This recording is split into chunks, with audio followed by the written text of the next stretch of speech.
Assalamualaikum warahmatullahi wabarakatuh. Selamat pagi.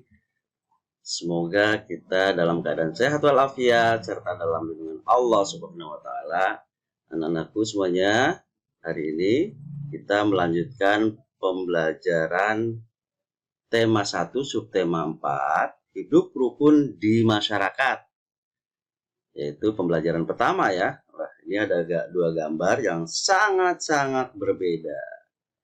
Mari kita ikuti. Menceritakan perbedaan gambar. Apa itu gambarnya? Ceritakan 5 perbedaan kedua gambar di bawah. Nah, menurut kalian di antara dua gambar itu manakah yang menunjukkan sikap rukun di masyarakat? Dan inilah gambarnya. Yang pertama ini kampungnya ini ya, jalanannya rusak, kemudian pagarnya juga tidak rata, ini pagar ya.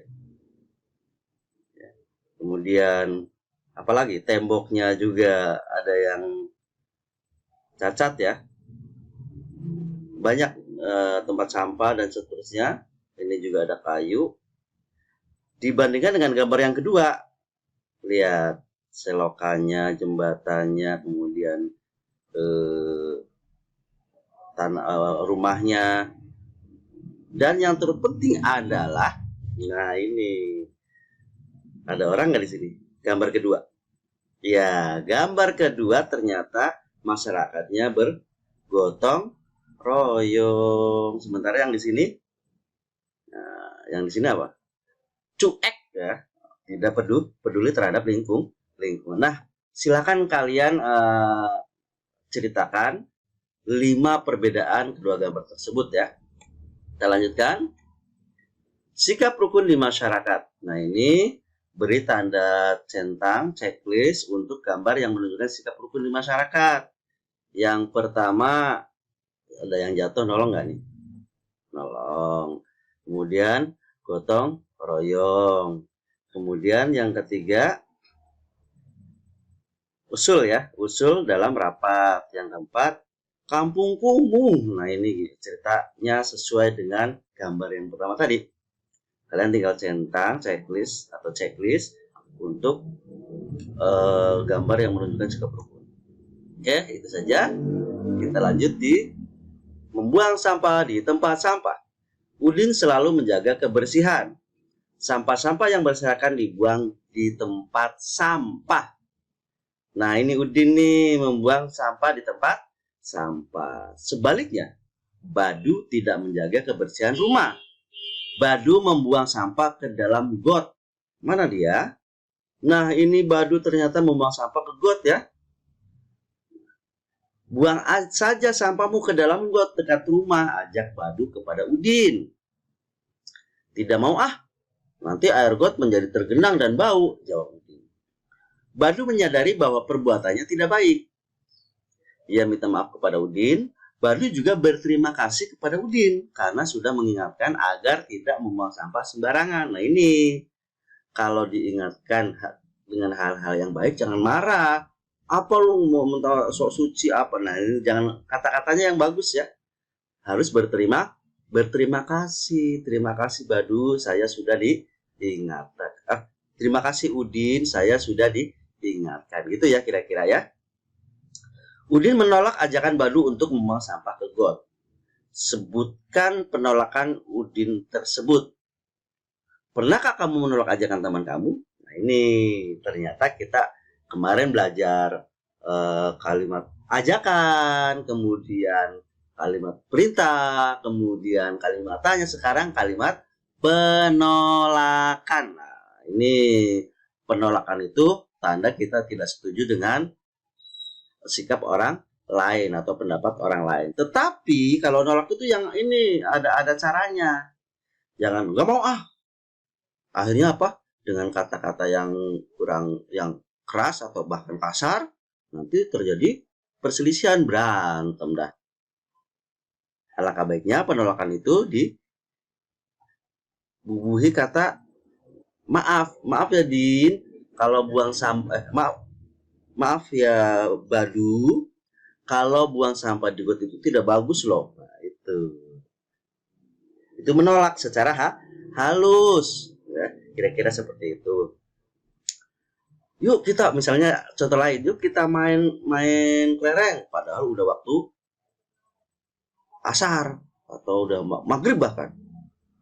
Maaf ya, udah sore nih, kita pulang yuk. Nah gitu ya, penolakannya harus secara halus. Gak mau ah, itu nanti apa lu biasanya gitu tuh ya.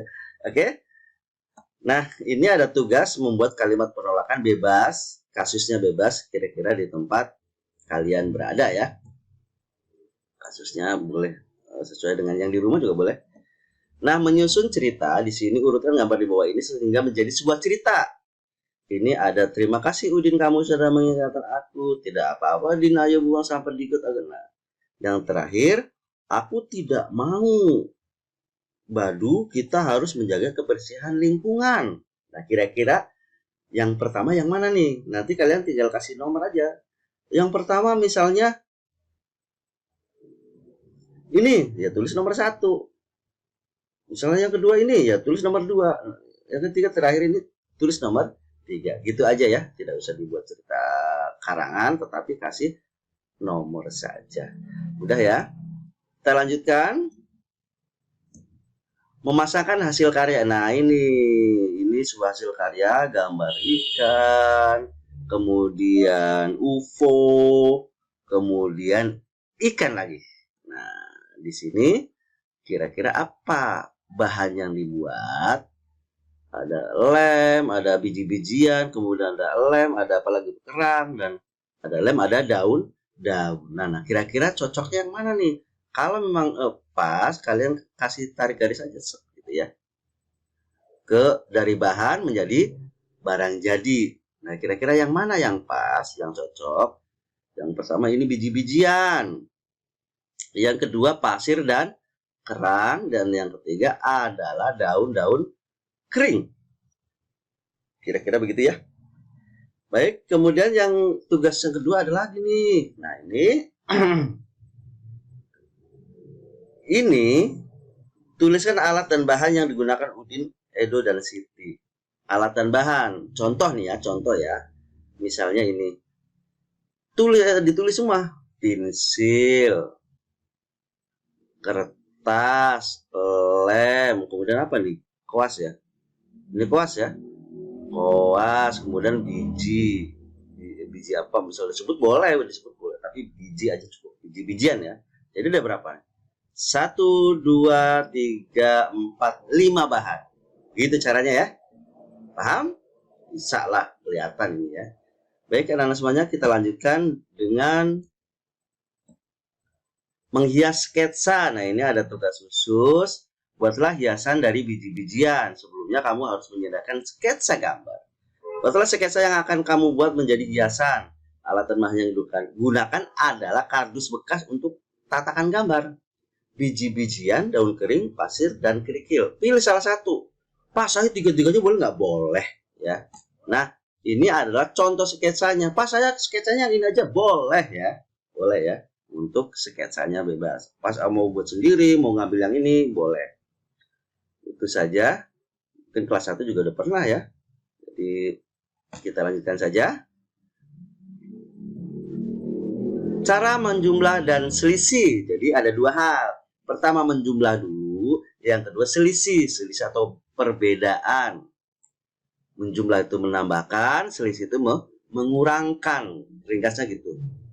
Nah ini ada Udin, Mutiara, dan jumlah. Maksudnya apa nih? Udin dan Mutiara membuat prakarya dari biji-bijian. Udin menggunakan biji-bijian hingga 239 butir. Sedangkan Mutiara sebanyak 185 butir. Nah, sekarang Udin 239. Terdiri dari balok ratusan. 1, 200. Kemudian 1, 2, 30 dan pasti 9, 4, 5, 6, 7, 8, 9. Sekarang Mutiara 185, berarti ada 101 balok ratusan, 8 balok puluhan. Ini udah 1, 2, 6, 7, 8 ya. satuannya ada 5. Satu lagi 5. Nah, bagaimana cara mengurangkan? Menambahkan ya, ini berarti ya. Ini satuan, ini namanya satuan nih. Satuan itu ditambahkan. Kenapa 4? Karena 9 ditambah 5 sama dengan 14. Ya, ini 14. Sehingga ditulis 4-nya saja. Kenapa 4-nya saja? Karena ini adalah ruangan satuan. Ini ruangan satuan. Ya, sehingga puluhan nggak boleh di situ. Jangan ada di situ. Pindah ke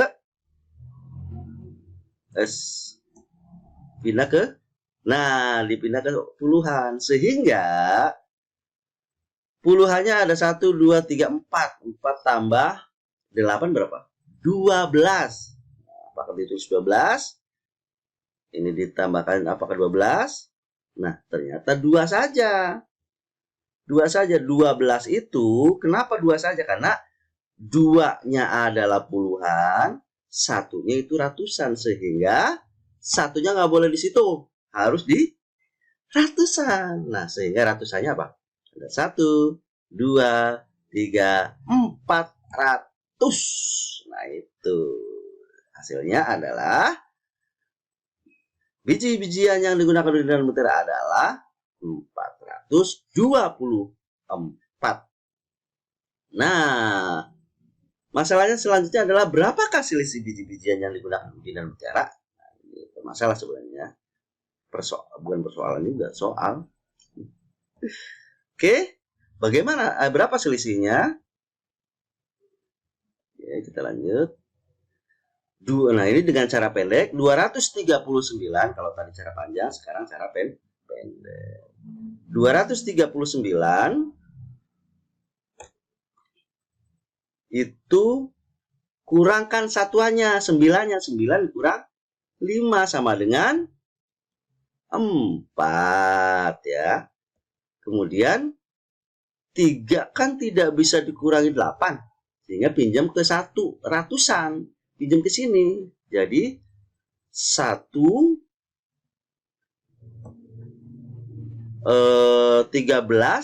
dikurang 8. Hasilnya 5. Kenapa 13? Kan satunya ratusan. Hasilnya 130 ya, dikurang 80 sebenarnya. Cuma untuk memudahkan 13 dikurang 8. Dan selanjutnya 200-an telah dipinjam 100-an. Sehingga 1 dikurang 1 sama dengan 0. Nah, ini 0 di depan angka itu tidak perlu ditulis, gitu ya, gampang ya. Oke, udah, kita lanjutkan. Soal menjumlah dan selisih. Nah, ini ada soal nih. Ada soal, nanti kalian tulis soalnya seperti ini, kemudian dijumlahkan. Kalau sudah ketemu, nanti kurangkan 356 dikurang 344 dan seterusnya. Yang di atas ini yang besar ya kalau digunakan. Contohnya kayak yang terakhir ini, ke Bapak balik 511 kurang 189 tidak sesuai dengan buku. Oke. Nah, soal selanjutnya adalah angka 123, bilangan terkecilnya bagaimana? Yang mana? Berapa? Kalau ditanya bilangan terkecil, cari angka yang paling kecil, yaitu 1. Kemudian yang agak besar dan yang terbesar. Sebaliknya, bila bilangan terbesar, ambil angka yang paling besar, yaitu 3. Selanjutnya yang agak kecil dan terakhir yang paling kecil. Sehingga ketemu bilangan terkecil dan terbesar ya. Nah, ini bagaimana selanjutnya? Untuk